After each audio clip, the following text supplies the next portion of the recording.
Здравейте в урока за акварелната розичка. Ще започнем с необходимите материали за изпълняването на декорацията. За акварелна техника, сигурно се досещате, ще ни трябват акварелни бои. Колкото по-хубави акварелни бои си вземете, толкова по-добре ще се получи, защото те съдържат по-наситен пигмент в себе си. Може да ги намерите във всеки магазин за художествени материали. Има различни добри марки, Сонет е моята, има Ленинград и така нататък. Може и да ви насочат в самия магазин. Също от това място може да си вземете и четките, с които да изпълните техниката. Трябват ви две четки, една по-дебеличка и една по-тънка и къса. Хубаво е да са от естествен косъм, моите са на марката Колински. А сега няколко важни неща за повърхността, върху която ще рисуваме. И в случая ще рисуваме на мостра, но на ногтите, на които ще има акварелна декорация, трябва да направим специална подготовка, а тя се състои в това да покрием повърхността с матов топ без лепкав слой. Полимеризираме и едва след това може да започнем с рисунката. Тук е момента да ви кажа и за още една особеност, когато правите декорация с акварел на истински ръце. Трябва да сложите минимум 2 пъти топ накрая. Това е за да се сформира малко по-здрава защита на акварелната боичка, защото все пак тя е водна, водоразтворима и ако топът изтъне, топ лакът понякога изтънява, напуква се или просто се изтрива леко отгоре, много лесно декорацията ще се изтрие и тя и просто ще изчезне, ще избледне с времето. Затова 2 или 3 пъти топ лак с много добро запечатване отпред на свободния край ще ви свърши работа, за да се задържи рисунката до следващото идване на клиентката ви без проблем. А сега да действаме по същество. Взимаме цветовете, с които ще работим. В случая изберете си едно зелено, малко по-тъмно и червено, такова каквото искате да бъде розичката. Трябва да наситите четката с зеленото. Започваме с зелено листенце и правите едно малко триъгълниче, без да се стараете особено. Нека да има малко повече свобода в рисунката. И сега много важно, измиваме четката, обилно с вода, подсушаваме и с тази подсушена четка изтегляме от цвета на триъгълничето. Изтегляме го под формата на листенце. Ако нямате никакъв опит, просто имитирайте движенията на четката ми. И сега може да си го дооформите, да пипнете малко контура, да го направите по свой вкус. Идеята е в основата си листенцето да е по-наситено, а нагоре да става по-разводнено и по-безцветно. Измивате хубаво четката, защото взимаме другия цвят. Напояваме с червено. И отново правите свободно, както ви дойде, едно малко триъгълниче червено.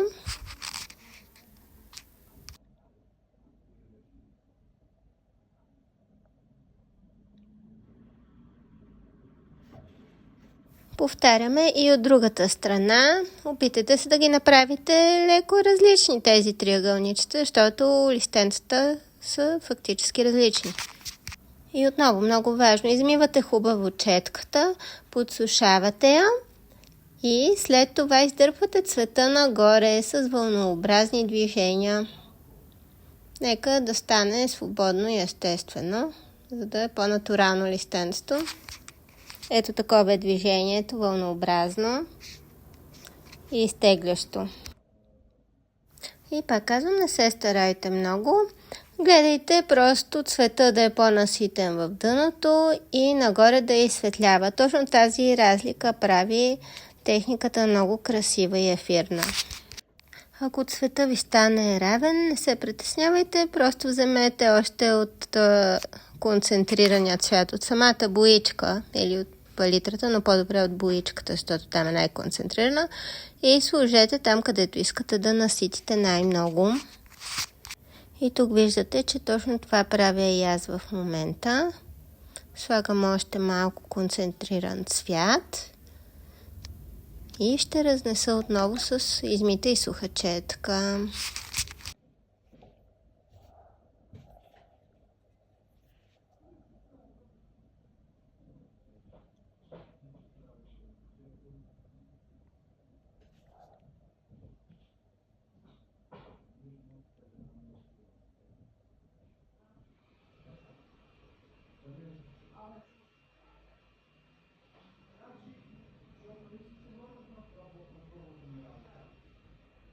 Сега покрай червените листенца добавям още няколко зелени.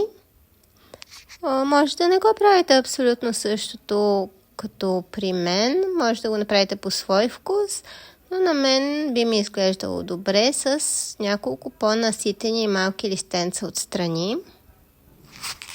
Старая се и те да имат лек градиент в цвета, леко изсветляване към върха си. А сега и стъбълцето. Направете едно овалче под самата роза. Сега вземете си леко разредено с вода червено и дооформете розичката нагоре по ваш вкус.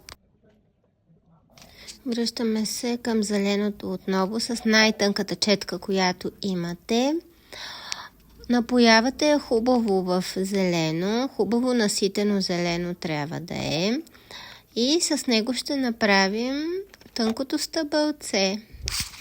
За да стане тънка и изящна линийката, облегнете ръката някъде, лакътя и опитайте с върха на четката да направите това тънко стъбълце.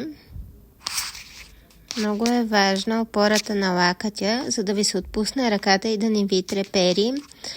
Може да направите и опора с малкото си пръстче. Това ще ви даде още повече стабилност. И сега с наситена тънка четка насищаме в зеленото и с нея може да влезете малко повече в детайлите, да си очертаете някои елементи, листенцата, да подчертаете някои форми, защото с толкова бледи цветове понякога се губи формата. С наситен цвят подчертайте и зелените форми, с наситено червено червените листенца. Накрая може да закръглите горните листенца с наситено червено, да направите едни концентрични полукръгчета и с тях да имитирате листенцата отгоре.